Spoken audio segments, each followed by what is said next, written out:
He is the only Chinese protagonist in Japanese anime. Not only does he possess overwhelming combat power, but he can also kiss any beautiful stranger he encounters on the street. Despite appearing frail during the day, he transforms into a grim reaper at night. That evening, a man named Louis was running wildly atop a city skyscraper. Soon after, he was cornered by 3 policemen. However, as he turned around, his eyes emitted a red glow. One policeman was sent flying into the air, followed by Louis himself ascending. It turns out that Louis was a contractor with the ability to control gravity. The police used stellar positioning to track that Louis was moving northeast. He reached the top of a building in the suburbs and began breaking his fingers one by one, his only means to survive. Using his powers required a specific price. At that moment, a black cat darted past, and a man wearing a white mask appeared out of nowhere. Louis immediately used his powers to send him into the air. But the masked man, Hei, subdued him with steel wires and demanded to know where the item was. Initially defiant, Louis was violently coerced into revealing that it was with a woman, but her location remained unknown. Louis then endured excruciating torture. With the police 3 minutes away, Yin notified Hei. Having obtained the information he wanted, Hei killed Louis. As Louis died, a star fell from the sky, signaling his death to the police. Contractors emit radiation when using their powers, which corresponds to the stars in the night sky. Each star represents a contractor, thus changes in the stars can indicate their activities. As for what lies within the dark expanse of the sky, everyone who has ventured there has perished. The police were investigating Louis' death and could almost confirm it was the work of a contractor. However, there were no corresponding changes observed in the stars, and a large number of similar cases had recently occurred. Everything about the case remained a mystery, but one thing was certain. The item sought by the contractors was in the possession of a woman named Shinoda. The case was assigned entirely to Officer Misaki. As she drove by, she passed Li Shengshun without realizing that he was the Black Reaper they were searching for. Hei arrived at a rented house where the landlord mistook him for a TV repairman. However, after Hei tapped the TV a few times, it sparked and began working again. The landlord then learned he was a student from China and showed him to a room on the 2nd floor. At that moment, a beautiful woman emerged from next door. Hei took a good look at her.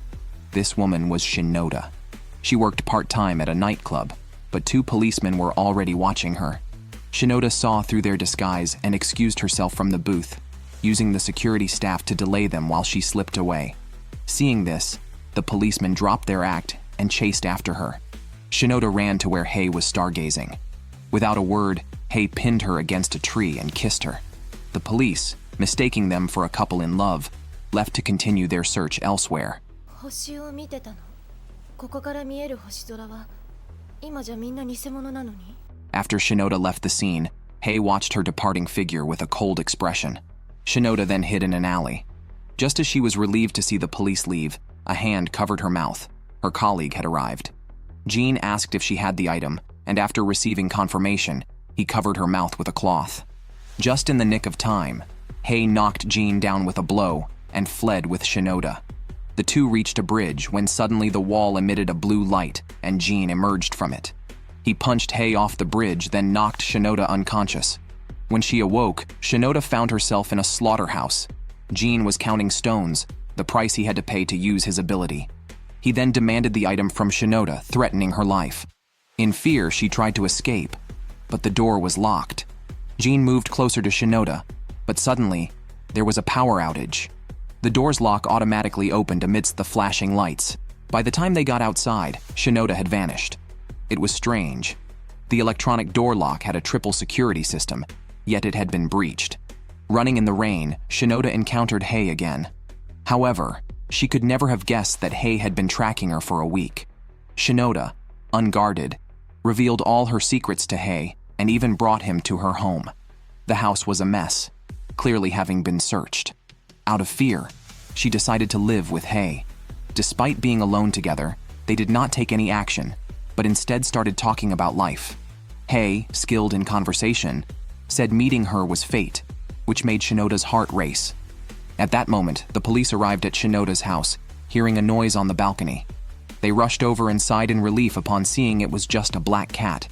They never suspected that the person they were looking for was right next door. Hei then took Shinoda to a restaurant where he shared his tragic life story, gaining her sympathy. He then ordered a meal costing 300,000 and had her pay. Suddenly, Shinoda's eyes lost focus. She stood up and walked to the counter. A man seated behind urged Hei to hurry up and kill Shinoda before any trouble arose. Then, 2 assassins entered the restaurant and spotted the pair preparing to flee. They chased them into the kitchen and opened fire. Hei threw flour to block their view, but the assailants, being contractors, used their powers to explode the kitchen appliances, involving the chefs in the incident.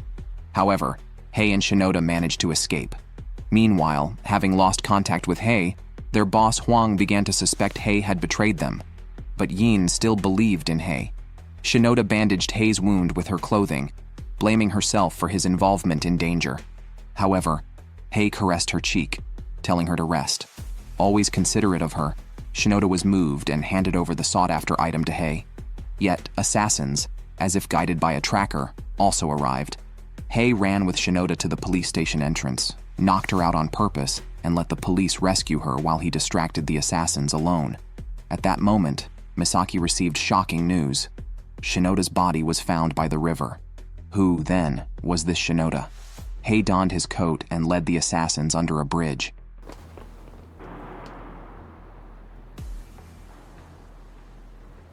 Shinoda realized Hei had manipulated her emotions. Suddenly, an assassin shot at her, but Hei took the bullet for her. It turned out this woman was implanted with Shinoda's memories and could revert to her persona through a code. She was a trap set by Jin to capture Hei. The assassins then shot Hei again, but just as they were about to celebrate, a black cat began to speak human language.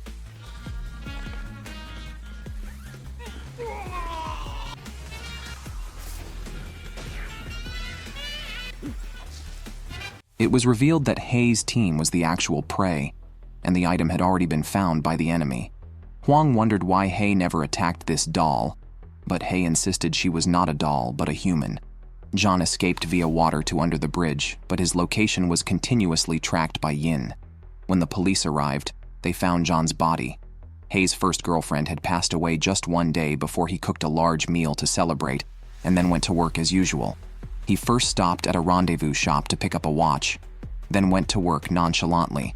His job was to deliver documents to Tahara, who was also the target of his current mission. 10 years ago, over 3 million people in the city were killed, and Tahara was the only survivor. When the official rescue team planned to save him, Tahara not only refused, but also removed his gas mask and yelled into the microphone that this place was not for humans. He never discovered the cause of the city's demise, but to ensure safety, the authorities built a high wall to isolate the city. Survivor Tahara became an expert. Hei arrived at his office and deliberately knocked over the documents at the entrance. While Tahara was tidying up, Hei swapped the watch on the desk. Tahara, oblivious and engrossed in his plant research, was unaware of the impending danger.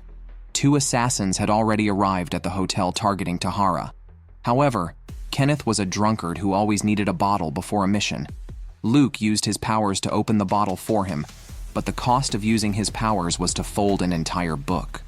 On the other side, Kashiwagi was waiting for the subway at the platform as usual when suddenly her pupils lost focus. Unaware, she ended up in an alley burning books. When she snapped back to reality, she frantically tried to put out the flames. The smoke attracted the police. At that time, Tahara received a notification from the school asking him to come quickly. He asked Hei for a ride. It turned out Kashiwagi, his daughter, had been arrested for arson. However, Kashiwagi denied setting the fire, claiming she woke up to see the flames already burning. But no one believed her. Suddenly, Tahara's expression hardened, and he took Kashiwagi and left. Back in the car, Tahara asked her when these unconscious actions had started. Kashiwagi ignored her father.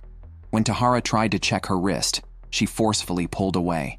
At that moment, her classmates passed by on the roadside. Kashiwagi got out and walked with them. Her classmates also noticed that she had been daydreaming a lot lately and suspected she was troubled. They invited her to come over and hang out, but Kashiwagi declined, hoping her father might be home that evening.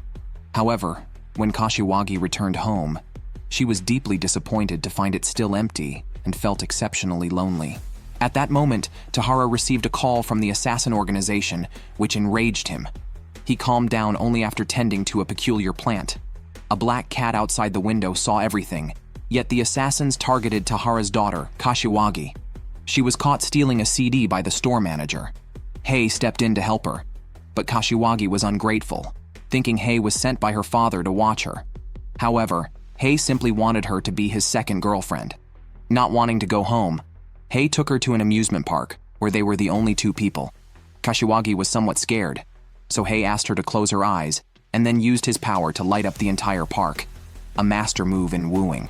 But the loud noise attracted security. Hei took her hand and they ran away. The intense activity made them hungry, so they went to a ramen shop for a big meal. Kashiwagi was stunned by Hei's appetite, but found the night fulfilling. Early the next morning, they walked on the railroad tracks. Kashiwagi voluntarily unwrapped the bandage on her wrist, revealing a small blue dot that used to be much brighter and now sometimes seemed to disappear. Tahara had implanted it in her when she was young, calling it a talisman. Hei asked what Tahara did, but Kashiwagi knew nothing. However, after a short time together, Kashiwagi had completely fallen for him. Just as she was about to express her feelings, two assassins blocked their path. Hei grabbed Kashiwagi and they desperately ran, but there were actually 4 assassins. Hei charged at the assassins to let Kashiwagi escape. She ran to a construction site, but the assassins shot at her. Terrified, Kashiwagi froze in place. The next moment her eyes lost focus, and the flower Tahara had been cultivating wilted as if he sensed a great terror. Meanwhile, Misaki learned of a new star. When the police arrived, the site was reduced to rubble, with charred bodies scattered around. It seemed a monstrous entity had been awakened. Hei and the black cat were puzzled. Kashiwagi was supposed to be normal. How had she become a contractor? Hei thought of the blue light on her wrist, surely related to Tahara's experiments. The assassin organization also received news, making Tahara and Kashiwagi their targets. Kashiwagi, with a vacant look, wandered into a utility pole, regaining consciousness only to miss noticing a truck heading straight for her. Flames erupted, and the truck driver died instantly. Misaki was urgently searching for Kashiwagi, as her powers were uncontrolled and could cause massive disasters. Misaki then headed to the research base where an elderly woman was observing the stars from an observatory, but found no trace of Kashiwagi, frustrating Misaki. Every second Kashiwagi was unfound, the city faced more danger. Residents were evacuated in groups. In the crowd, Kashiwagi's close friend noticed her and tried to take her to safety. However, being the cause of it all, Kashiwagi refused. Unexpectedly, the friend's father insisted on taking her, leading to a tragic event.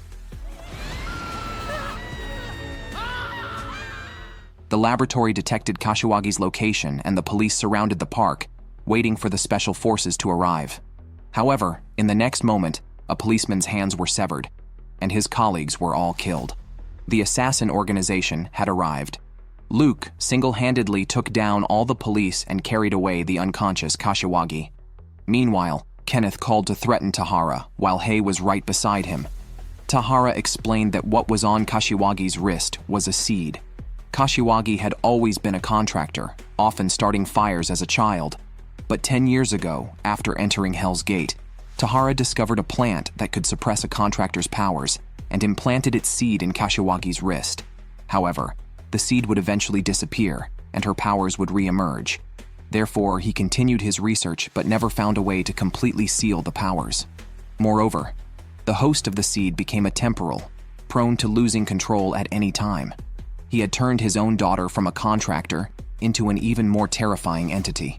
To ensure Kashiwagi's safety, Tahara deleted all related data and erased her memories with a special solution. He left the organization to prevent Kashiwagi from being used as an experimental subject. At the time, he retrieved 2 seeds, one implanted in Kashiwagi's wrist, and the other was the plant he had been cultivating, hoping it would produce new seeds to permanently suppress Kashiwagi's powers. However, this morning, that plant suddenly withered.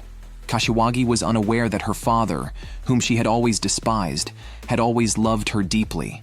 Hei, unconcerned with Tahara's intentions, transformed once again into the Black Reaper and stormed the assassin organization's base alone.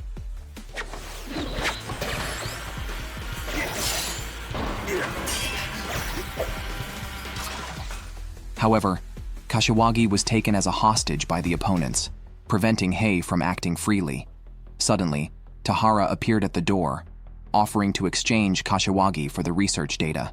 But Kashiwagi, having closed off her heart, claimed not to recognize him. As Tahara reached for her hand, Kashiwagi's flame powers reawakened. Tahara then threw out the withered flower and embraced Kashiwagi. He pulled out a dagger intending to end his own life, but was shot in the wrist by Luke, who then used his powers to impale Tahara in the abdomen. However, Hei took this opportunity to approach Luke from behind and killed him with an electric shock. Despite this, Tahara could not be saved and died in Kashiwagi's arms. The pain of losing her father caused Kashiwagi to lose her sanity, and her fierce flames engulfed Kenneth. Kashiwagi transformed back into a contractor, and upon regaining her memories, realized she had killed many people. However, the police were always a step behind. When Misaki arrived, she only found Tahara's body. The story takes place after conflicts in South America. Japan faced its worst nightmare ever as a British spy colluded with local gangsters, spending $10 million to find a mysterious girl. Unexpectedly, the gang leader double-crossed them, taking the money and then halting the deal. His men drew guns and threatened November to leave, refusing to return the money. November then dropped his disguise and killed all the henchmen. The gang leader realized that his opponent was a contractor and panicked, fleeing. As he ran, a woman and a child approached him. A massive gust swept towards the gang leader, and a condensed water orb from the air hit him. Soon after, the ground beneath him froze. It turned out that November had coordinated with April using their powers. The gang leader tried to shoot, but his arm was frozen. November grabbed his shoulder, and the terrified gang leader revealed the girl's location, thus losing his value and gradually turning into an ice sculpture. Using his powers, November had to pay a price, smoking a cigarette, which he hated. April's payment was drinking alcohol, which she gladly accepted. They then located Havoc's residence and delivered her to Tokyo's Pandora organization, where Havoc received the highest level of security. Because she became a contractor during the South American War, gaining the ability to create vacuums, and then single-handedly annihilated a 100,000-strong army, she shocked governments worldwide. However, since then, she has never used her powers again. Experts analyzing the light spectrum from the stars determined that Havoc had become a doll, a being without abilities. Due to the rarity of such cases, she became a subject of research. Her story still caused unease, so the higher-ups decided to send her to a secret base.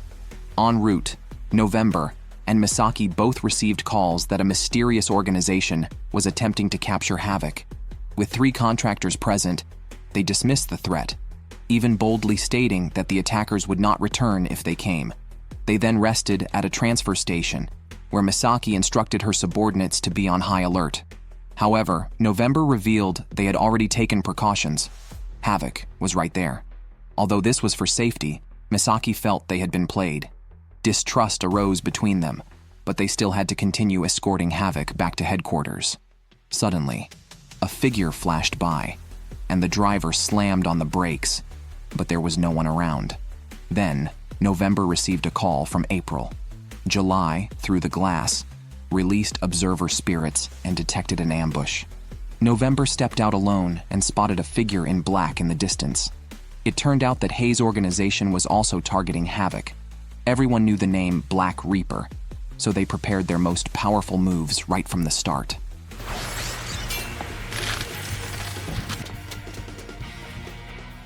While Hei and November were fighting, Huang arrived by the car and released a smoke bomb that knocked everyone out. After returning to headquarters, Misaki faced criticism from her superiors. November, being the strongest British agent, was not expected to make mistakes. Misaki had no choice but to take all the blame alone. Fortunately, they were certain of one thing. Diplomatic channels were ineffective against the organization that took Havoc, indicating the enemy was not an official body. This made handling the situation simpler. They just needed to eliminate them all. Meanwhile, Hei's team had already captured Havoc. However, Hei did not follow the organization's orders to hand her over, but instead took her to an abandoned warehouse. There, he tied up his sister's best friend and tortured her. But Havoc, having emerged from hell, was indifferent to physical pain. She firmly denied any involvement in Bai's disappearance. As a contractor, they had long lost normal human emotions. No fear, no anger, only rationality remained.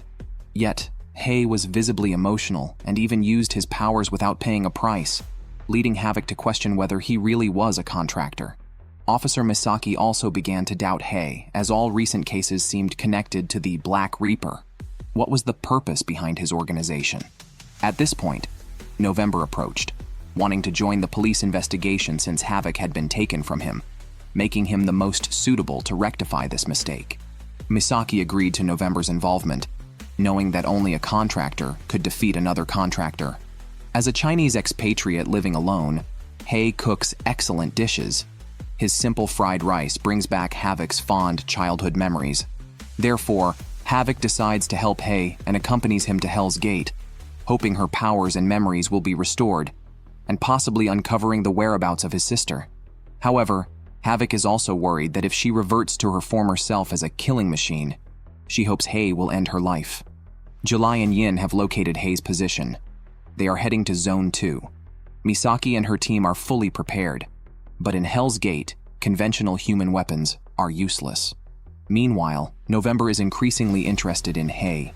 He was sent by the organization to kill Havoc, but not only did he refrain from doing so, he, like the Pandora organization, wanted her to go to Hell's Gate. Unaware that he is being tracked, Hei continues his journey with Havoc. When they reach a metal fence, Havoc starts to shiver, seemingly recalling something, and shows an expression of extreme fear. Suddenly, Misaki receives a report from headquarters that Havoc has regained her powers. She immediately orders the special forces to deploy. When she comes to her senses, November and the others have vanished. Havoc distances herself from Hei, thinking she could become a humane contractor like him, but now her emotions are fading. She asks Hei to kill her before they disappear completely. A strong wind sweeps in, with dark clouds covering the sky above the restricted zone, and a sudden downpour begins. Havoc breaks free from Hei's grasp, stating she no longer wishes to take anyone's life. However, Hei believes that leaving the area will cause her to lose her powers, so there is no need to risk his own life. But the next moment, 3 ice spears pierce through Havoc's body.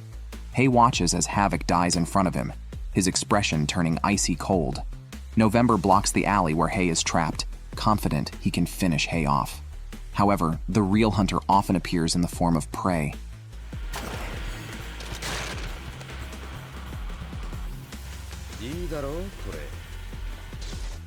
November seems interested in Hei's powers and offers him a chance to join them instead of handing him over to the authorities. But Hei throws a hidden weapon and then unleashes an electric shock. November pulls out the weapon and prepares to use his power, but a fireball is shot at him. After the flames disappear, so does Hei. Once again, Misaki's actions are a step too slow, and all she can do is clean up the scene.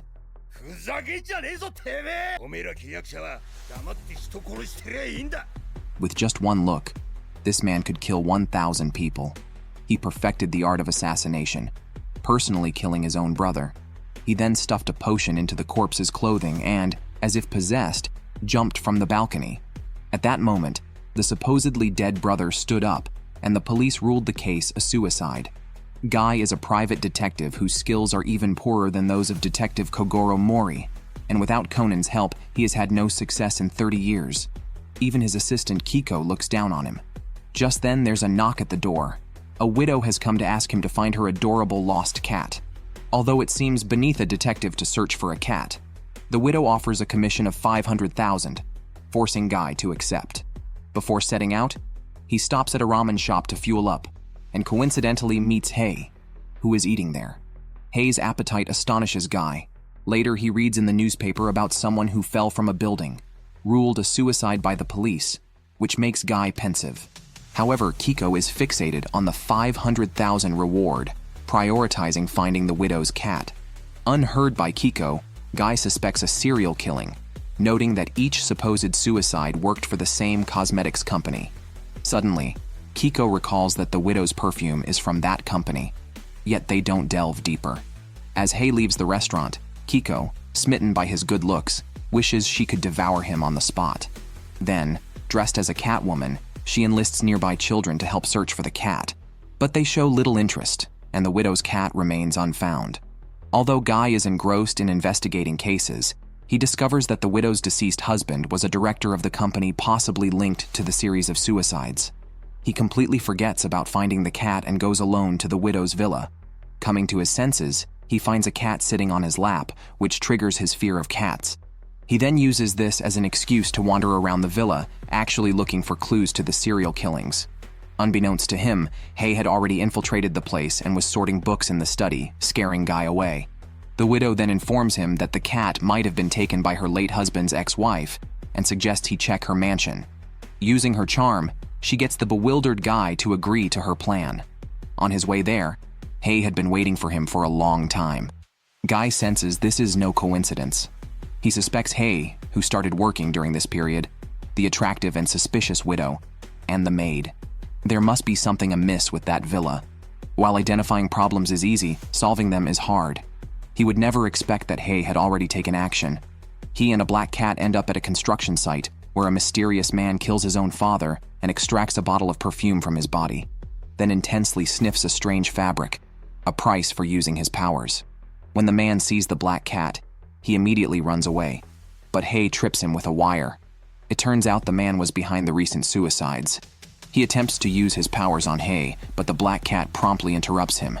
The man takes the chance to flee.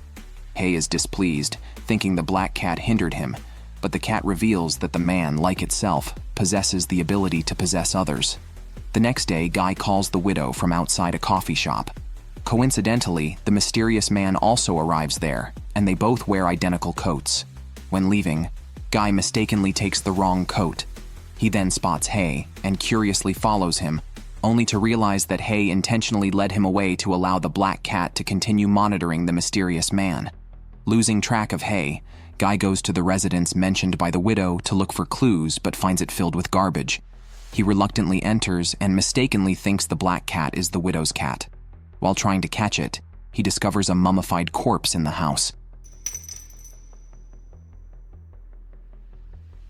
Fortunately, having been a detective in the police force for 2 years before becoming a private investigator, Guy is not treated as a suspect. However, Guy realizes he has been manipulated by the widow, who used the search for the cat as a pretext to send him to the mansion. The widow's and her ex-husband's mysterious deaths are surely connected. Moreover, Guy senses a larger scheme behind all this. He visits the widow's house again and learns the ex-wife's name is Toshiko, who had asked the widow to leave her husband Yuzuki. Though Toshiko is 80 years old, her presence is quite intimidating, and she does not wear perfume, suggesting Yuzuki did not dislike her natural scent, which irritates the widow. Humans are born with body odors, yet Yuzuki always insisted she wear perfume. Guy realizes the relationship between the widow and Toshiko is complex, and the widow might even be the murderer. At that moment, the maid suddenly opens the door and returns the mistakenly captured black cat to Guy. The black cat begins to worry about its future. As Guy ponders the connections between these events, he is unaware that he has been targeted by a mysterious contractor. The contractor demands Guy return his coat, but Guy's detective instincts kick in and he suspects the man might have killed Toshiko. Confused by the accusation, the contractor uses his ability without a word and instantly possesses Guy's body. Not yet accustomed to the new body, he accidentally knocks over the black cat's cage, nearly falling into the river. The black cat, seeing this, uses its ability to possess a crow in a tree and snatches the contractor's coat. However, it accidentally crashes into a bridge and, just before hitting the ground, shifts its soul back to its own body. Recognizing that the cat also has possession abilities, the contractor tries to kick it into the water. At that critical moment, Hei arrives and wraps a wire around the contractor's neck. The black cat advises him to run to a blind spot where he won't be seen, and thus can't be possessed. Hei then pulls the wire back, pinning the contractor against the fence.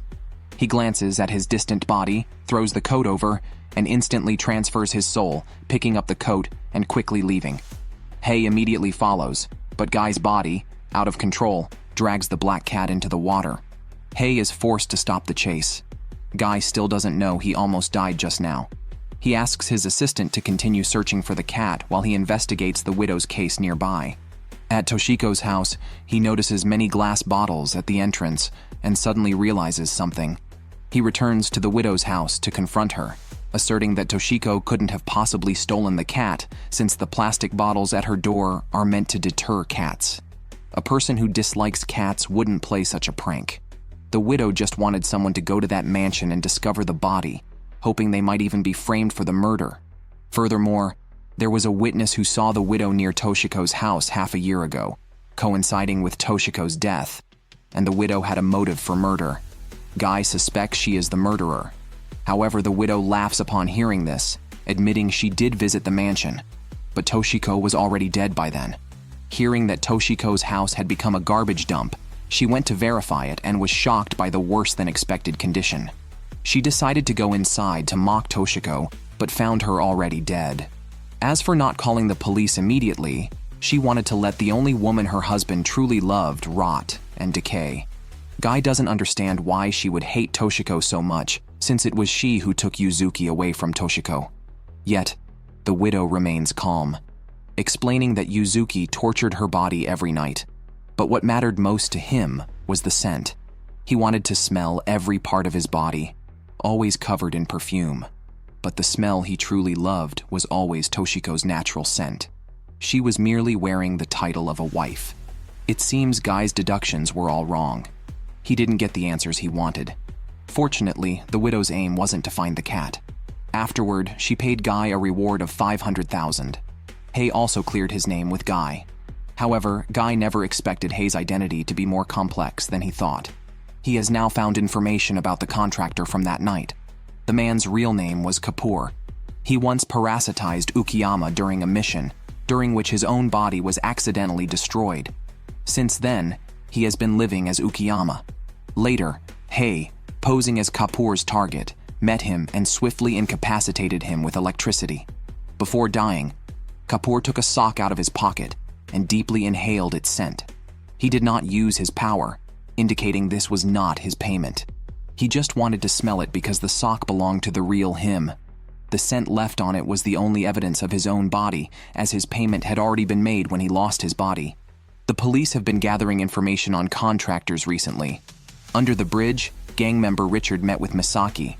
He had information on contractor code VI-952 and was willing to share it if his safety could be guaranteed. Misaki promised him protection. However, before he could speak, his hands were already drenched in blood. A mysterious man snapped his fingers, and suddenly 3 holes exploded in Richard's body. This was the 9th incident of a gang executive being killed, with the killer never at the scene. Misaki was very frustrated. After a year-long investigation, all she knew was the code VI-952. To comfort her, her father, the chief of police, invited her to a lavish meal at a hotel and revealed a personnel transfer. Misaki was about to be promoted to chief of police. She was advised not to handle everything herself and to delegate difficult tasks.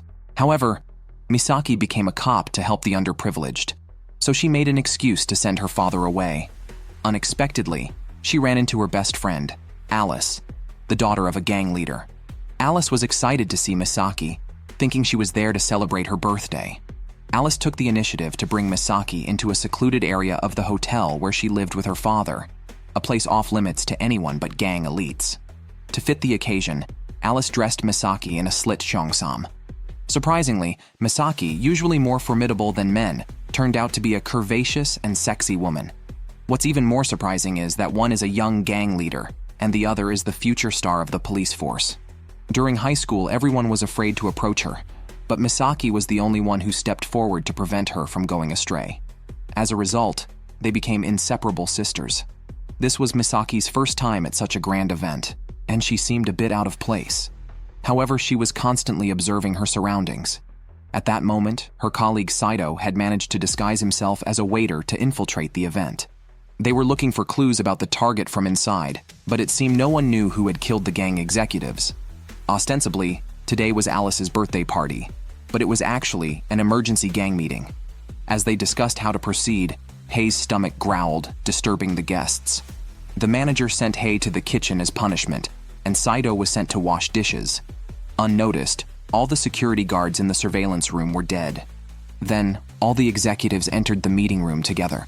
Misaki tried to follow, but was stopped by Alice, who claimed to have more important information, such as the real identity of 952.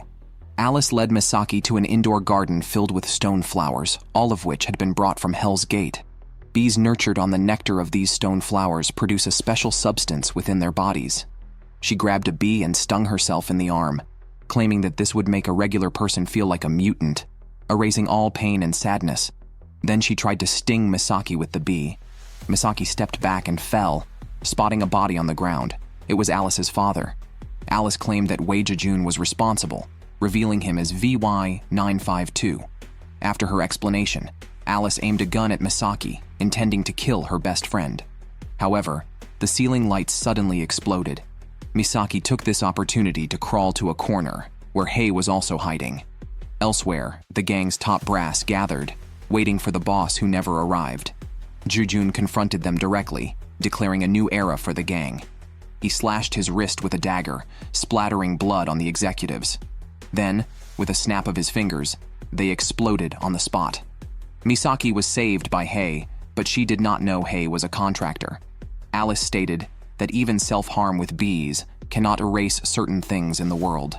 Today, she planned to eliminate all emotional bonds, having already dealt with her father and the gang. Now, only her friend Misaki remained. Meanwhile, a massacre was unfolding in the conference room. Misaki was unlucky. She was not part of Alice's original plan, but happened to be there today. Alice, remorseless, advanced with a handgun. But lacking a clear shot, Misaki grabbed Hei and they fled into an elevator. Alice ordered all exits blocked. Unable to leave normally, Misaki followed Hei into the men's restroom. To prevent observer spirits from entering, Alice cut the power lines, plunging the building into darkness. However, such an act was futile before Hei. The building lit up in less than a second.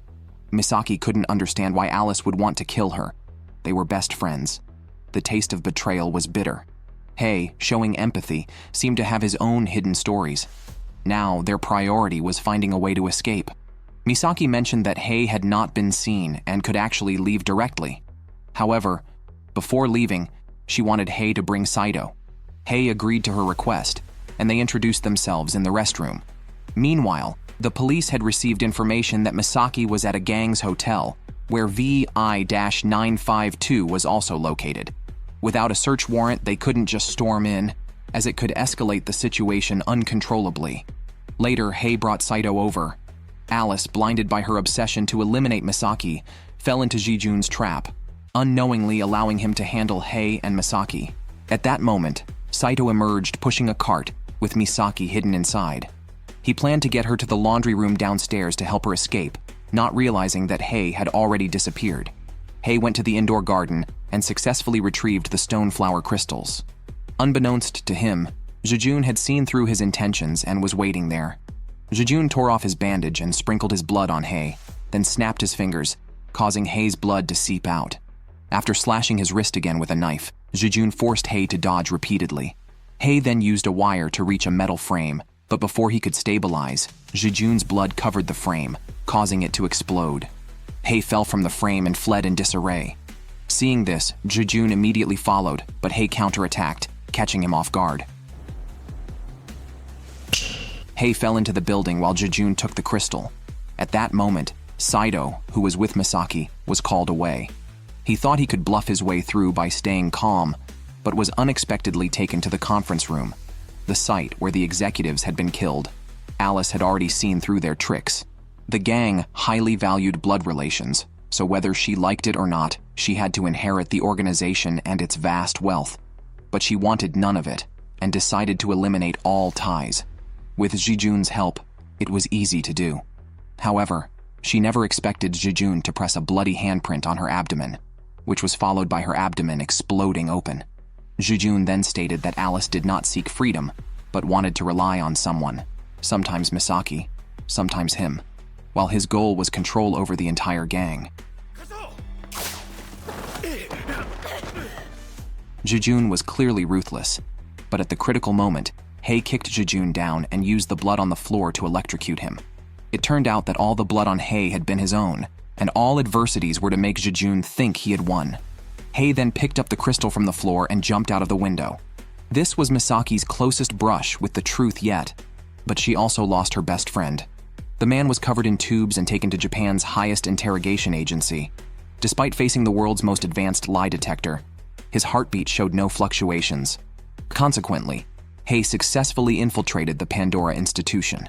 His mission was to retrieve fragments. 2 weeks earlier, an explosion had occurred in the Research Institute, officially claimed by Pandora as an electrical system failure. However, an informant within Pandora reported that the accident was caused by a meteorite fragment from Hell's Gate. The organization would never abandon anything involving the gate. Pandora's staff must undergo stringent screening, and none can be a contractor. Any abnormal behavior leads to a medical examination by the inspection department. Hei, despite being a powerful contractor, passed all tests and was assigned to the cleaning department. Newcomers are advised not to overreact to frequent mysterious phenomena here.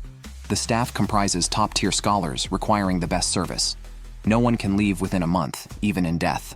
Hei was assigned to Area 3, usually cleaning during the research-free late hours. He noticed a telescope in one room, but the supervisor said not to clean there because the room's owner was troublesome.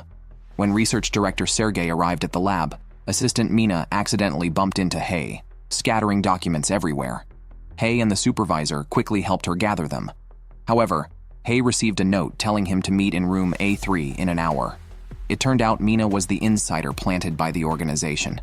Although she belonged to the organization, she had been here for 2 years and was now focused solely on her research, offering little help to Hei. Hei indicated he wouldn't rely on her but wanted to learn about the fragments.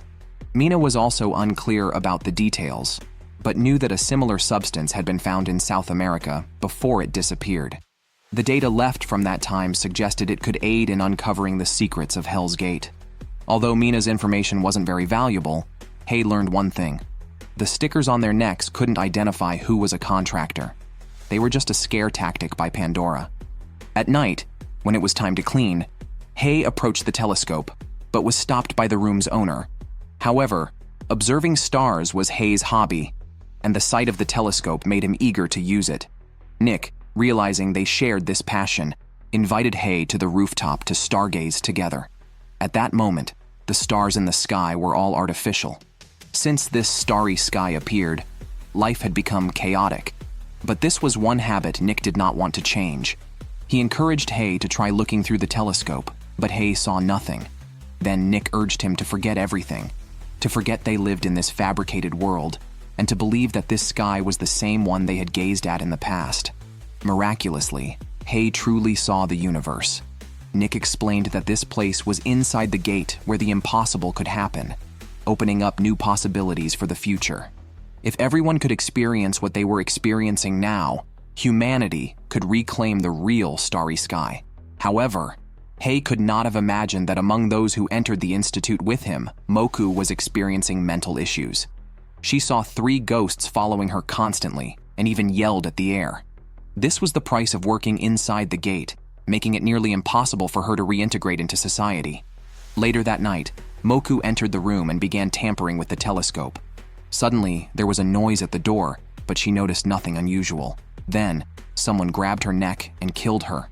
Hei was unaware of what had happened, yet he was accused by the supervisor of being the suspect. Hei was taken back to the interrogation room where intense lights shone directly into his eyes during a harsh interrogation. However, the lie detector showed no fluctuations, and Hei was released.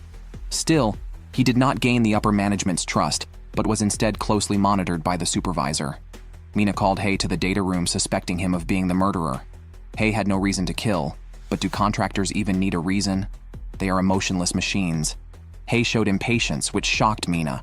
She had always thought contractors were heartless. Who then killed Moku? Hei approached Mina, urging her never to act alone. Meanwhile, the higher-ups discovered Moku was a CIA agent sent to steal goods, but they couldn't find where she hid the items. The base then announced the start of a search within the surveillance camera domain. Observers often see different things, so to gather as many results as possible, all staff from Sector 3 were summoned. Nick assured Hay to be at ease as he had been through similar experiences and affirmed the experiments were safe. Then, the exploration vehicle inside the gate began to move, only to find a bottomless pit ahead, indicating the maps need to be redrawn. The exploration vehicle backed up to take a route to the west. When Hay looked at the center of the screen, his breathing suddenly quickened, as if he saw something terrifying. It was his long-lost sister. Back then, the sky was not yet replaced by a fake starry sky, and people could still see normal meteors. But in an instant, the false starry sky appeared, and his sister disappeared. When he regained his senses, the scientists were in a meeting. The supervisor apologized to everyone immediately, and then took Hay out. Later, Mina went into the men's restroom to find Hay. It turned out that everyone at the base who went mad had seen devastating hallucinations like Hay. Mina wanted to share some of Hay's pain. If he went mad now, she would be dismissed without any achievements. But Hay reassured Mina that any issues were his own, and the organization would not trouble her since they had no expectations of her from the start. Later, Nick met with Hay in the room. Nick was assigned to retrieve suspected materials from the restricted area and gave Hay the telescope before leaving. However, Hay could not have anticipated that Mina almost compromised his big opportunity. She learned of Moku's death from the supervisor and suspected that the shoes turned upside down might be the price of a contract. But such actions could be dangerous, especially with someone watching everything from behind. If she really stayed, she should focus on her own work and avoid unnecessary actions. Suddenly, an alarm sounded at the base, and all team members involved in the analysis were called back to the lab because the exploration team had sent back footage. People exploring outside were screaming and running away. All text in the footage was reversed, but one thing was common. The bodies had their shoes turned upside down next to them. Everyone gasped in shock. Surprisingly, Nick had returned alive. The leader of the exploration team wanted to continue the investigation, but the director refused. He would not allow such meaningless sacrifices again. However, the team leader was anxious because he had superiors above him. If he didn't find the meteorite fragments quickly, his life would be in jeopardy. Mina met with Hay again. She began to suspect Nick. Why was he the only one who came back alive? And why was there no footage of him in the video? Shoes were turned upside down everywhere. So this incident was not caused by the gate. It must have been something Nick did. But having worked with Nick for many years, she knew he was not heartless. She had never suspected he could be a contractor until she met Hay, a man gentler than anyone else. Hay also lost sleep over this matter. Meanwhile, the team leader was preparing his weapons, eyeing Nick as his target.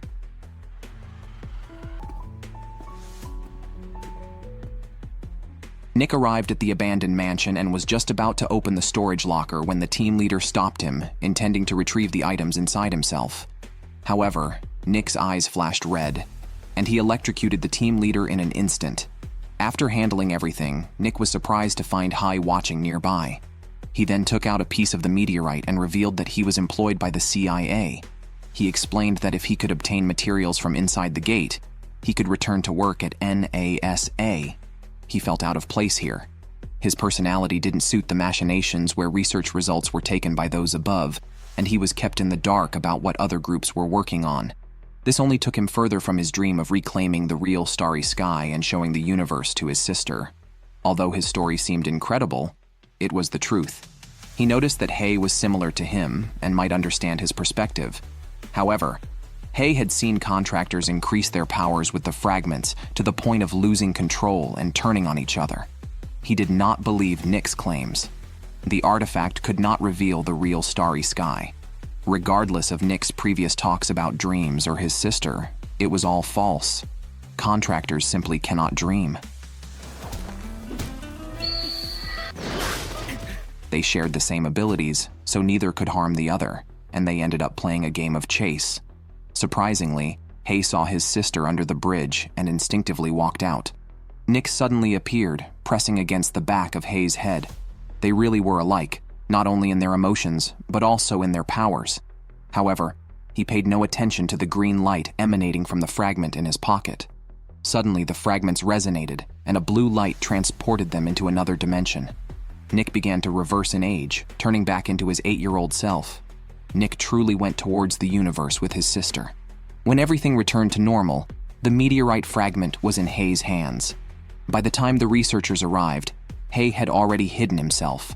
The next second, another mole from the organization appeared. The project director was actually part of the organization. Nick's situation deeply concerned Hei. What exactly was his organization hiding? Would the real Starry Sky ever return? He is the only Chinese protagonist in Japanese anime and possesses the strongest power among the contractors. He easily toys with the police and can effortlessly defeat even killers who use blood as their weapon. The man is named Li Shengshun, codenamed Hei, and is the most powerful contractor under a mysterious organization. Yet another man dares to investigate Hei's organization. When the police become aware of their movements, they send observer spirits to monitor them, only to have all of them captured by this man's ability to imprison. His name is Itzhak, and the woman with him is named Bertha. Just as Itzhak is about to imprison another observer spirit, Yin neutralizes the ability. Itzhak declares they have found their target. Severing observer spirits abruptly puts the observer into a coma, causing Hei's team to lose contact with Yin during this period. The most dangerous part is that last night, someone from the organization was killed, likely by those targeting the organization. Huang worries that Yin might be kidnapped. Although Yin lacks emotions and self-awareness, she has an excellent memory. If captured, sensitive information could be leaked. In a desperate situation, they might have to completely abandon her. At this moment, Yin, unconscious on the street, suddenly regains consciousness after being bumped into. She finds herself drawn to Music Square, where she instinctively starts playing along with the music. Before becoming an observer, her mother had hired a teacher to teach her piano, which had now become an instinctive skill for her. Meanwhile, Yin's former teacher is also looking for her. Detective Guy takes on the mission and heads to the supermarket run by Yin, only to find it deserted. Just as he is about to question his assistant Kiko, she leaves, claiming it's her day off. Unexpectedly, while playing with her friend, Kiko spots the distracted Yin and takes her to a cafe. Influenced by Kiko, Yin actually smiles for the first time. Kiko then calls Guy to inform him that she has found Yin. However, while she is on the phone, Yin leaves again. She is drawn by observer spirits to a construction site where Itzhak is already waiting. He can interpret the consciousness of observers and tries to draw Yin to him, but she turns and runs. Suddenly, a black cat appears and blocks Itzhak, just as Hei prepares to kill him.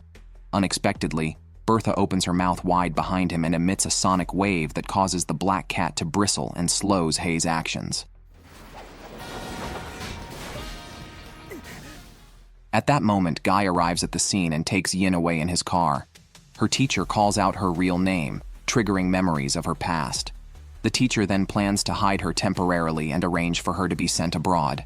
However, Guy is puzzled about why Yin was at that location. The teacher doesn't reveal the truth, only mentioning that they were being tracked. He then offers a huge sum as a reward, which tempts Guy, who agrees to take on the task. Meanwhile, Huang is furious. They haven't captured the enemy, and now Yin is also lost. He declares that next time Yin is found, she must be killed regardless of the circumstances. The black cat, overhearing this, is displeased. Internal conflict within their group would play right into their enemy's hands. However, Huang insists they are not comrades. He is a normal person, not an emotionless contractor like the others. But Hei mocks him, commenting on how ugly his fear looks. This infuriates Huang, who feels they do not understand the true terror of the organization. If Hei does not take action against Yin, Huang declares he will handle it himself. Just now, Itzhak and Bertha detected Yin's movements. To accurately obtain information about Pandora, they are prepared to intercept her at any cost. However, the police have already blocked all the intersections, and they have been spotted. Bertha then activates her ability, causing the chief inspector to suddenly suffer a heart attack, and they escape amid the chaos. Bertha's true power is resonance. She can emit sonic waves or induce cardiac arrest. The cost of using her ability is chewing 4 cigarettes. Meanwhile, Yin has refused to return to her hometown with her teacher. Although she is an observer, meant to act on others' instructions, her emotions seem to be awakening. The organization has already tracked her down, and Huang relays this information to Hei, who immediately springs into action. However, while every faction knows roughly where Yin is without a medium, They cannot pinpoint her exact location.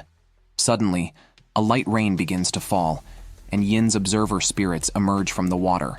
Sensing trouble, her teacher quickly gets out of the car with Yin, and they flee to an abandoned school in the mountains. Unexpectedly, they find an intact piano inside. Yin, driven by memory, begins to play the piano involuntarily. The music brings back memories of her past. It turns out her father died in a plane crash, and her mother was killed by a car while trying to save her. After losing her parents, Yin gained the ability to become an observer. Her teacher thought she did not want to return to a place of sorrow, yet she does not know what sadness is. Only reason remains. As the piano piece ends, various forces converge on the location. Guy thinks Hei is a bad guy following Yin. Hei tells him to leave quickly as this is not his affair. However, Guy refuses to give up, feeling genuine sympathy for Yin. Yin senses Hei's arrival. Her teacher tries to stop Hei, but Yin steps forward. Hei wonders if Yin wants to escape voluntarily, but it's clear that's not the case. Before she can explain, a piercing sound rings out, and the building starts to shake. It turns out to be Bertha's ability in action. Seconds later, the place is reduced to ruins. Bertha recognizes Hei as the contractor who had previously thwarted them. Itzhak suggests they only need to keep the observer. Bertha then attacks Hei, who uses his ability as a pacemaker. Taking advantage of Bertha's momentary lapse, Hei captures her neck with a steel cable and electrocutes her, neutralizing the threat. Itzhak tries to escape but is shot by Huang from a distance. As Huang then aims at Yin, a blue light suddenly emits from Itzhak, releasing all the observer spirits he had captured.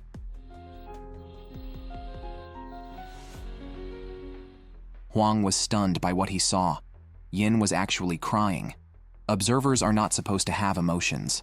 Unable to shoot a normal person, Huang had no choice but to let Yin go. Such a decision could lead to punishment by the organization. Huang was panicked, but fortunately, the incident did not cause any material damage. The organization decided not to pursue the matter further, but planned to reset Yin's system. However, Huang refused their request, arguing that they had grown accustomed to Yin as she was. Like before, Yin returned to her shop as usual. This woman is incredible. She outdrank 4 men and complained that the male escorts at the club were too weak, getting drunk before the clients. As she turned around, she noticed 2 people staring at her from across the street. She felt a chill, took out her phone and charged towards them, but they were picked up by a car. The woman hailed a taxi, but as soon as she got in, the taxi exploded. April was rushed into surgery, with November and July anxiously waiting outside. She was alive but unconscious. It turns out, April had seen Amber, who had escaped from the organization. 5 years ago, Amber, as a double agent, had taken information from MI6 to her organization about Hell's Gate, putting them at a disadvantage in their research on contractors. Then she disappeared. But now, Amber's reappearance raised questions about her intentions. The boss ordered November to put all other missions on hold and prioritize capturing Amber. The moment of the solar flare was approaching, with a giant eyeball expected to appear on the sun's surface, a phenomenon that started after the gates appeared.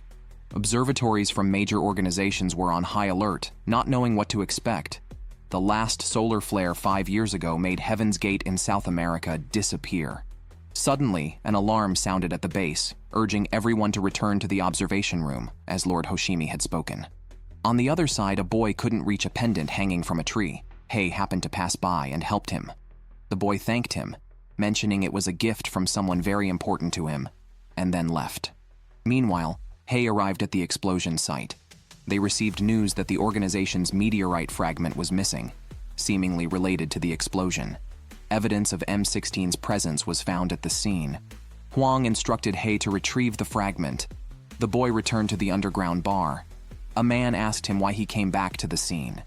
The boy explained that something important had been left hanging on a tree during the explosion, but he met an interesting guy while retrieving it.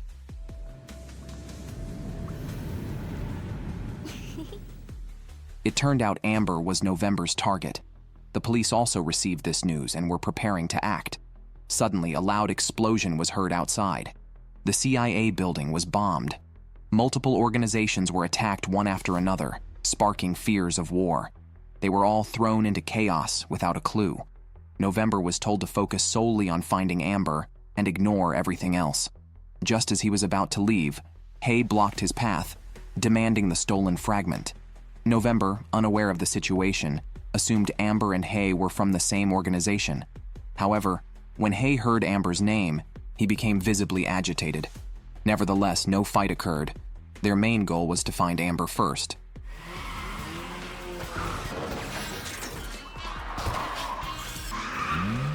Hay disguised himself as an ordinary person and blended into the crowd.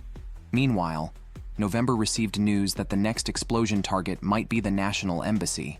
Indeed, the National Embassy was bombed. Arriving at the scene, November spotted the boy and recalled a message from April suggesting the boy might be connected to Amber. He instructed July to find Misaki while he got out of the car to pursue the boy. November used his powers to freeze the boy's feet first, but the boy's eyes emitted a red light. Multiple handprints appeared behind November, followed by an explosion that engulfed him. Hay, too, was running towards his target, recalling past events. It seemed there was an untold story between Hay and Amber. Amber. So, はじめまして、イン。 An old man who hadn't spoken for 100 years suddenly spoke, and it was about a major crisis. Japan was on the brink of being leveled. The leadership initiated an emergency meeting while intelligence agencies went into combat readiness.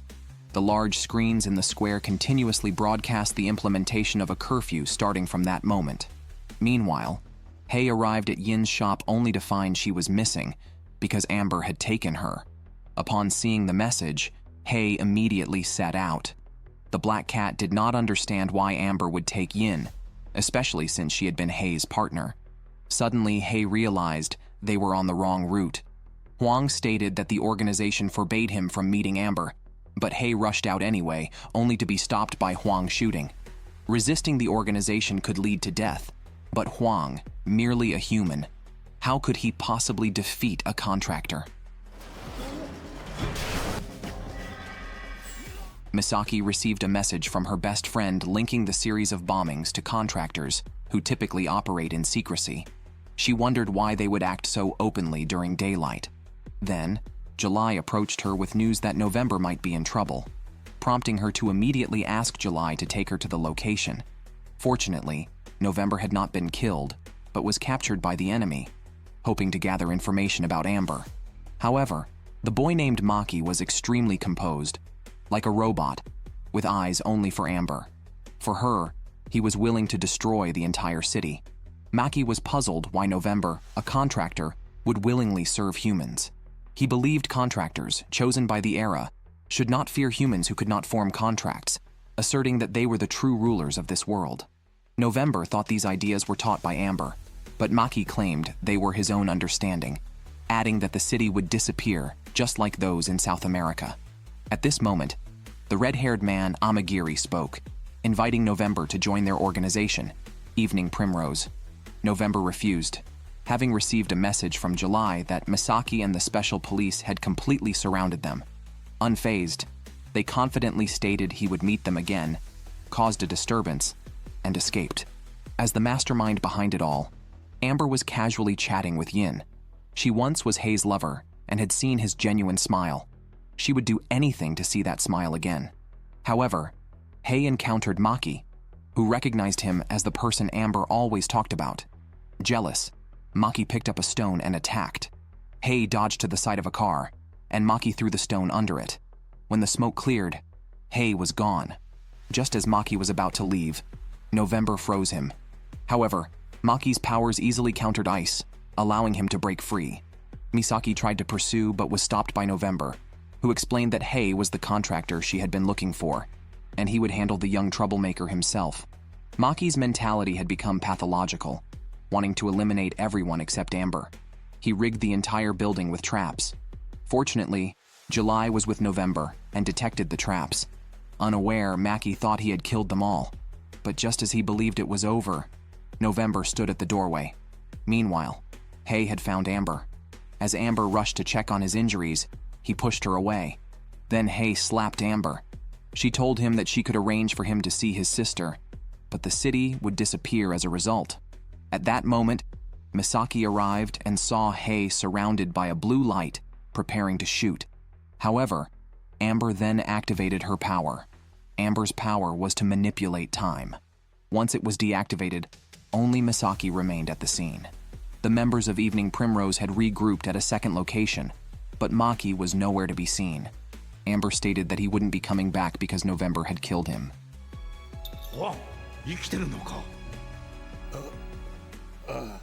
This cute girl was shockingly being trafficked as a commodity. She would do anything when commanded, making her a prized possession among the wealthy. However, fearing misconduct from his subordinates, the gang boss handed her over to the honest man, Enji, for safekeeping. He never expected that Enji would betray him for the girl's sake. Just recently, Enji encountered troublemakers at a restaurant and tried to intimidate them with his gang identity, only to be knocked down by a punch. Fortunately, Hei was there working part-time as a waiter.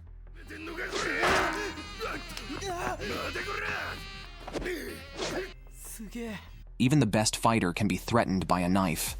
The troublemaker pulled out a deadly weapon. Enji tried to help Hei but fumbled at the crucial moment. Luckily, the gang boss arrived in time, and the troublemakers received VIP treatment. Enji was deeply impressed by Hei's Chinese martial arts. Afterwards, the boss gave him $300,000 to go have a lavish meal with Hei. But Enji was again shocked by Hei's huge appetite. Could this be the secret to his strength? Then, Enji rode his small motorcycle to take Hei home. Along the way, the motorcycle began to emit smoke and completely broke down by the time they reached Hei's house.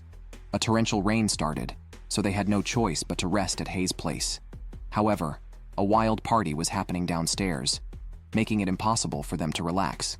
Enji decided to handle the situation for Hei and stormed into the apartment below. But the 4 people there were from different countries and had never heard of Enji's gang. Moreover, there was a terrifying landlady who demanded compensation for the door with a broom in hand. As everyone present was broke, they had to fix the door themselves. In doing so, they all bonded successfully. Hei's appetite was the focus of attention wherever he went, but he was not sociable. After the meal, he left under the pretext of having something to do.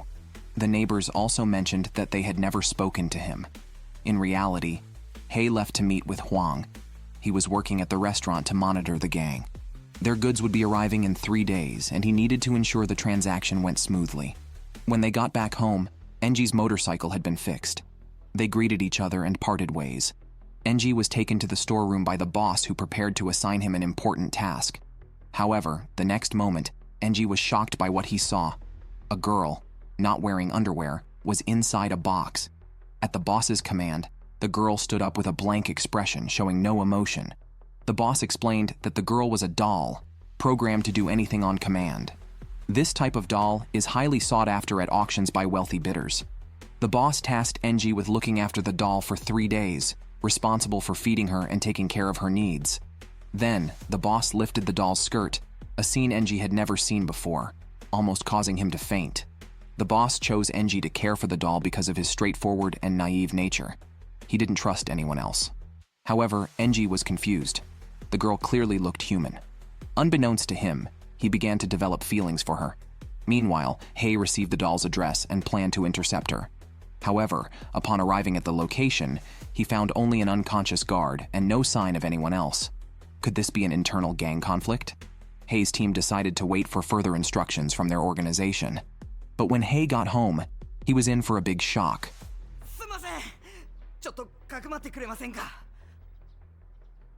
What kind of love allows a man, upon first meeting, to risk his life against Japan's most powerful gang, willingly betray his most admired brother, and even draw guns against him, only to regret it for the rest of his life?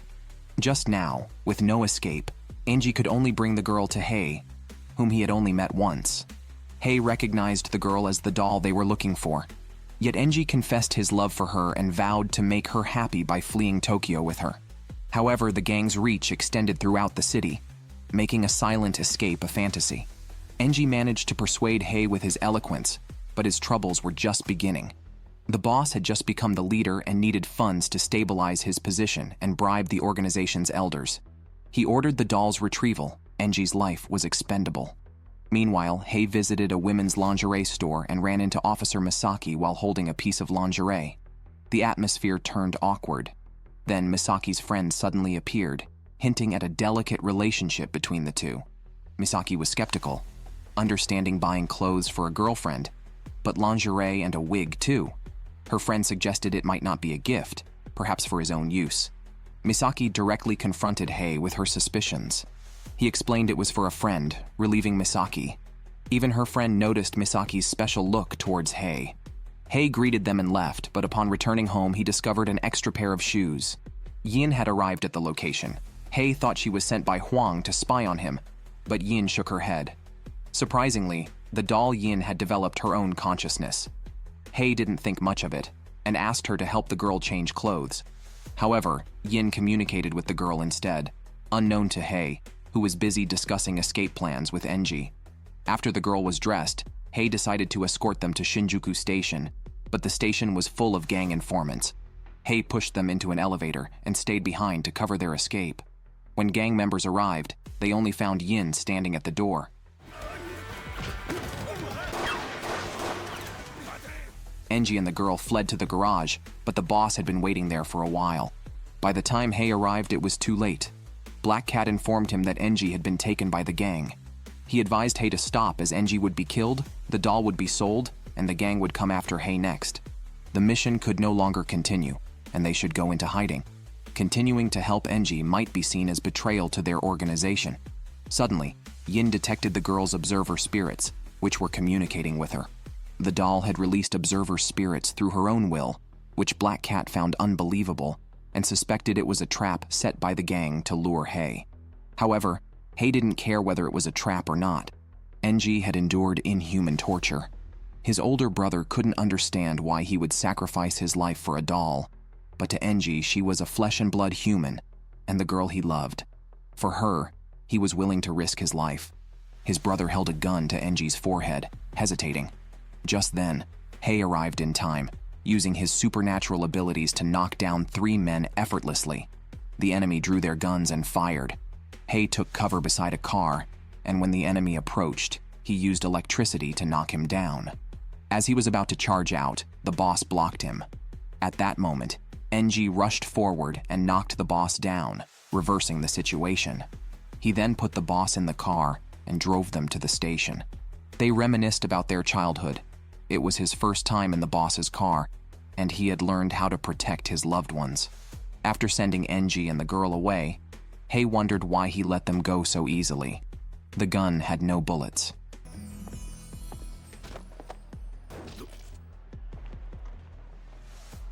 Enji never imagined that the boss would give his life for him, while his heart was solely filled with love for the girl before him. This woman could instantly kill a target with just a look. Yet the scene before her terrified her beloved man. He dreamt of murder every night, and the victim was always himself. Since then, Huang never had a good night's sleep. Originally a regular police officer, Huang met a woman named Kishida stealing in a supermarket during a mission investigating a cult leader. He intended to capture her, but she managed to escape due to his carelessness. Then, a car suddenly hit her, sending Kishida to the hospital. As a righteous police officer, Huang felt responsible for her, and they became friends. One night, Kishida, drunk and overwhelmed, impulsively kissed Huang's thick lips. She then confessed she wasn't drunk, but did it because she liked Huang, leading them to fall in love. However, Huang could never have imagined that Kishida was a contractor and had personally killed his partner, Isozaki. Huang deeply disliked contractors, and this became an unresolved issue in his heart.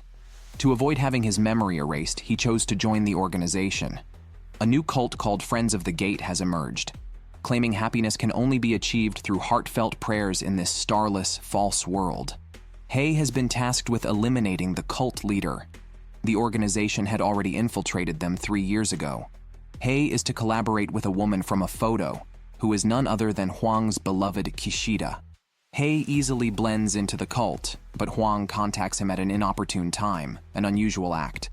Hei doesn't dwell on it and arranges to meet Kishida in the confessional at midnight the day after tomorrow, when the cult leader will meet a key figure.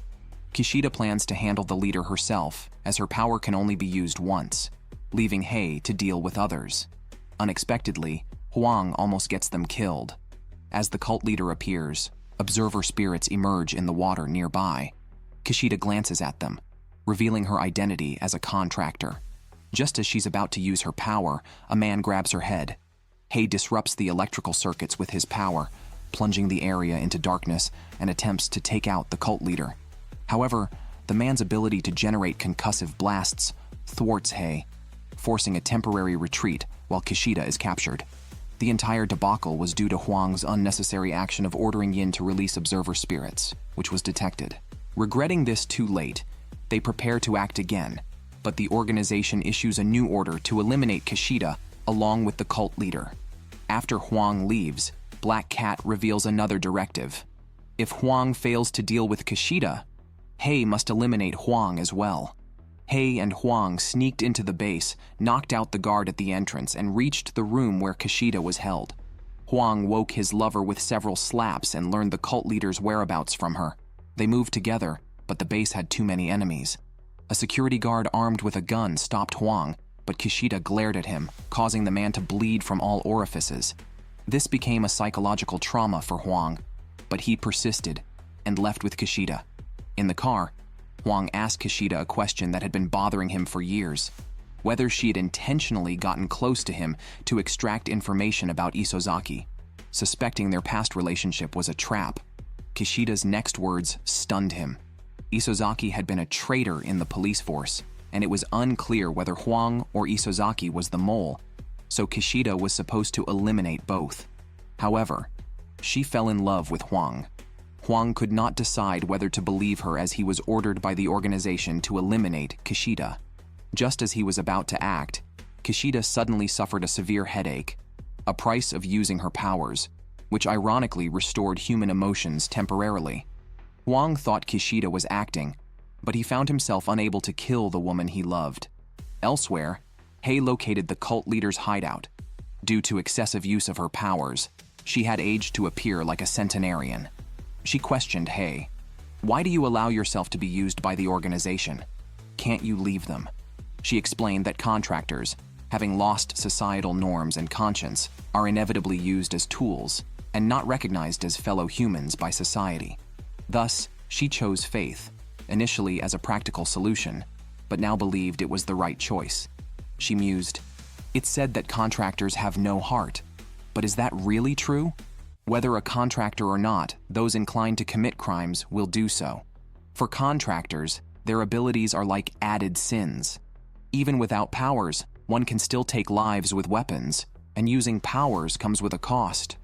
At that moment, her body reverted to a youthful state, indicating she was about to pay her final price. Afterwards, Hei went to where Huang was and learned about their situation. Huang wanted to hold on, but eventually gave up, asking Hei to kill them both. Instead, Hei decided to help them escape. They drove to the port, where Hei waited in a warehouse. As Kishida got out of the car, she noticed someone hiding in the corner but didn't tell Huang. Just as they were about to board the ship, she pretended to unleash her powers to scare Huang and then ran into an alley. By the time everyone realized what was happening, she had been hit and killed by a truck. It was then that Hei noticed the organization had already discovered their whereabouts, and Kishida had chosen suicide to save Huang's life.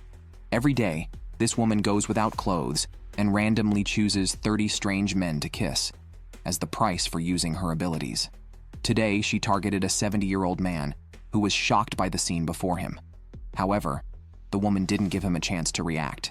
When soldiers arrived at the scene in response to an alarm, they found only clothes. Misaki received news of the professor's disappearance immediately. All clues pointed to the EPR organization. To date, EPR's actions have been aimed at publicizing the existence of contractors seeking legitimate rights.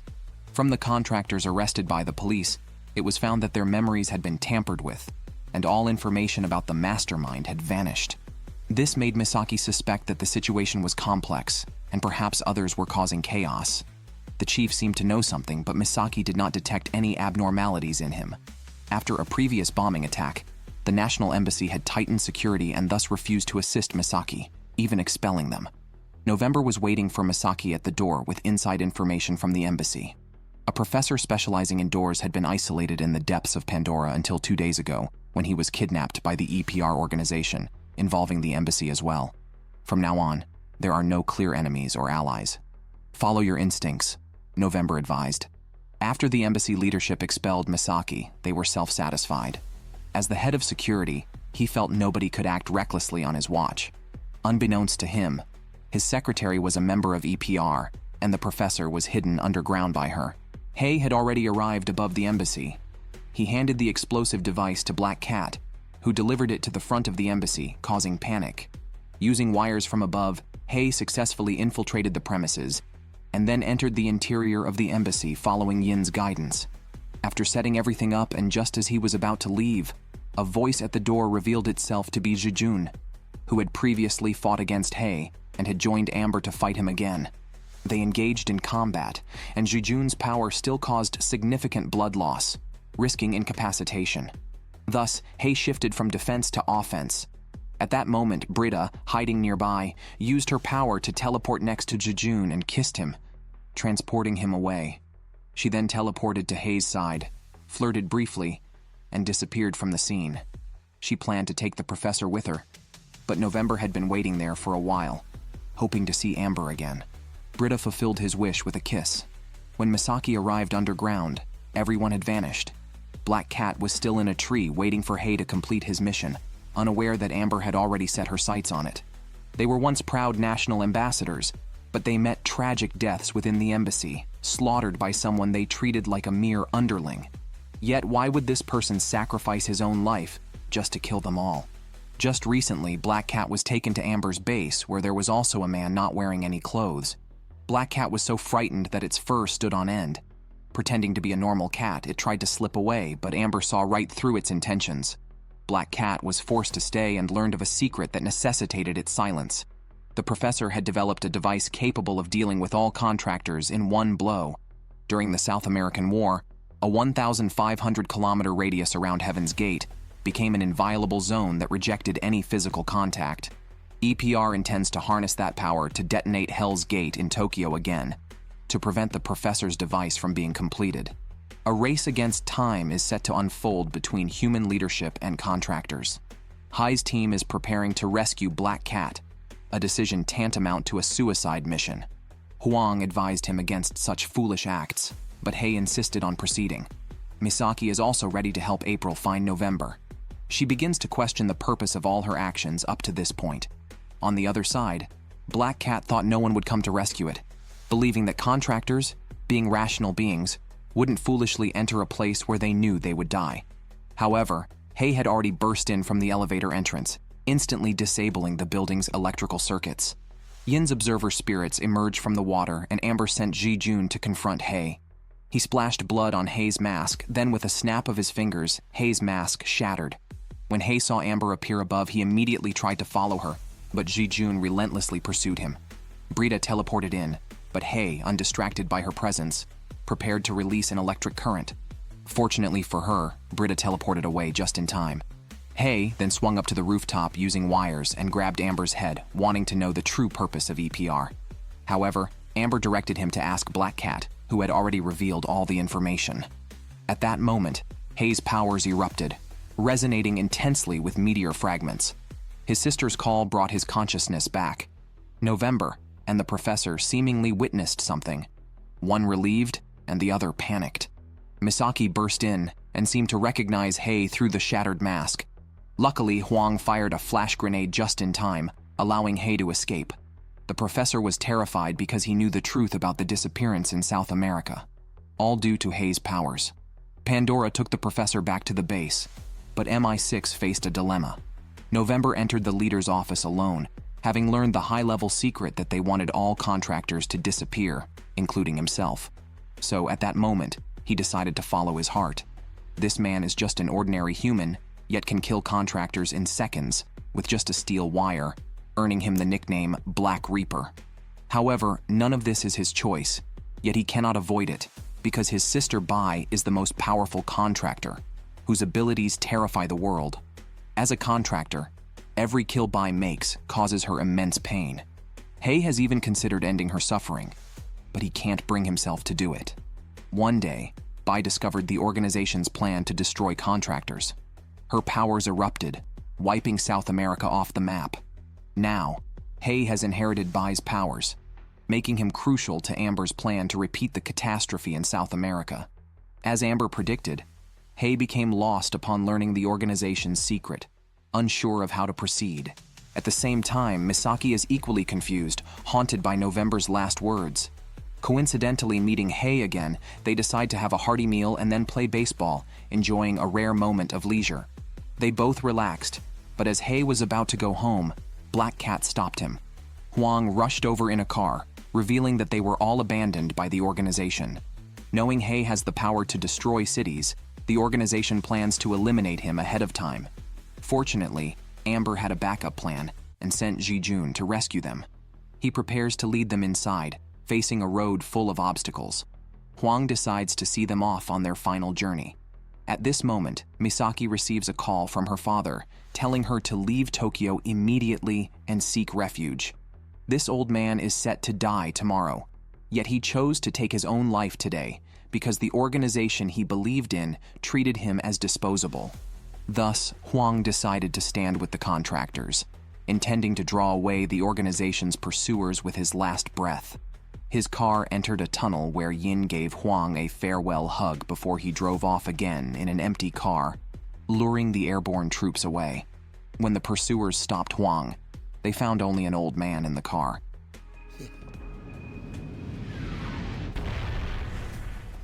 Misaki arrived at the Pandora facility, where Eric and the professor had anticipated her presence.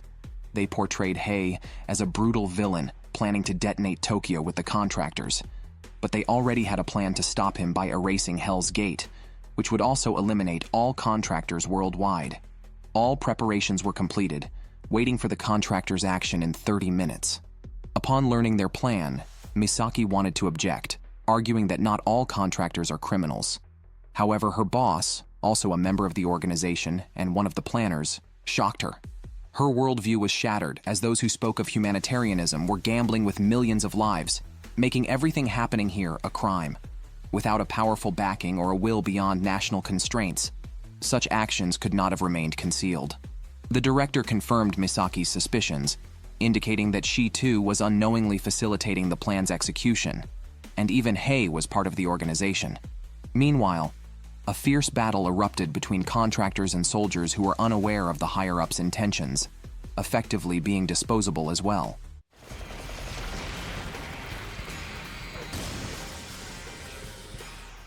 Jujun led everyone into the underground tunnels. Although he sided with the contractors, his ultimate goal was to fight Hei and redeem his previous defeat by him.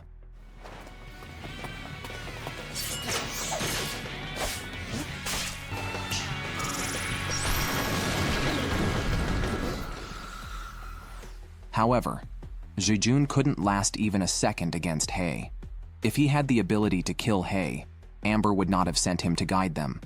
Despite knowing the likely outcome, Jijun chose to die in battle, showing that even contractors can act irrationally due to unexpected changes.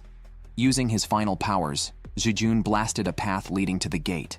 This man appeared out of nowhere, waved his hand gently, and a powerful gust engulfed the special forces.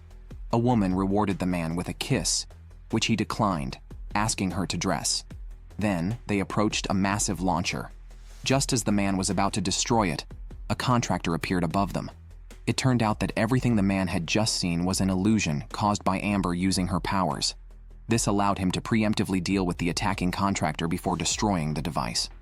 Unexpectedly, the contractor had a breath left, and both were engulfed in flames. Britta barely escaped with her life, but nearly all the members involved in the attack perished. Fortunately, they had managed to destroy the device. However, an accident occurred as a new particle reaction was detected. It turned out the organization had a backup plan. They had prepared a spare device, and the one destroyed was a decoy. Meanwhile, Hei and others had reached the gate's interior, led by Yin, who helped them find the correct path. Suddenly, Black Cat began acting as if giving a last testament. Stars kept falling from the sky, indicating that contractors were continually disappearing. Just when humanity thought they were about to win, Yin sensed a new direction and led Hei to jump onto the water's surface. The sunspots are growing larger. Amber is waiting ahead, but she now appears as a child. There are few members left of the EPR team, and she doesn't have much time left. The anti-gate particles within the accelerator have reached their maximum level. Eric has ordered all cameras within the area to operate to locate Hei's position. This was Amber's perfect curtain call. Yet her exit leaves a sense of unresolved feelings. She has always loved Hei but led him to believe she hated him until she was about to vanish, only then revealing the truth to him. Despite possessing the unmatched power to control time, she chose to fight her enemies with the gentlest methods. Her sole intention was to defend the rights of contractors to exist and to make their presence known to the world. Such a gentle Amber hardly seems like a villain. Compared to Pandora, who claims to fight for humanity, Amber truly chose the greater good. Hei, watching Amber in this state, felt no anger or excitement. Before coming here, he was uninterested in why EPR fought. Now, it was different. This battle was a continuation of the war in South America.